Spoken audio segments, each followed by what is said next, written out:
नमस्कार मित्रांनो 2023 खरीप हंगामातील कापूस व सोयाबीन या पिकाच्या अनुदानासाठी ई-KYC करणे गरजेचे आहे। तर मित्रांनो, आज आपण ह्या व्हिडिओमध्ये पाहणार आहोत की ई-KYC कशी करायची।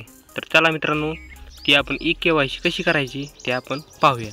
मित्रांनो, त्यासाठी तुम्हाला ह्या पोर्टलवरती जायचं आहे।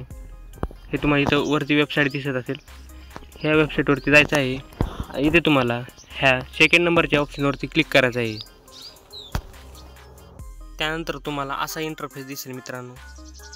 इथे आल्यानंतर तुम्हाला इथे आधार नंबर एंटर करायचा आहे आणि त्यानंतर कॅप्चा टाकायचा आहे। कॅप्चा टाकल्यानंतर OTPच्या ऑप्शनवरती क्लिक करायचं आहे। त्यानंतर तुमच्या मोबाईलवरती एक OTP येईल आणि तो OTP इथं एंटर केल्यानंतर इथे तुमची ई-KYC होऊन जाईल मित्रांनो।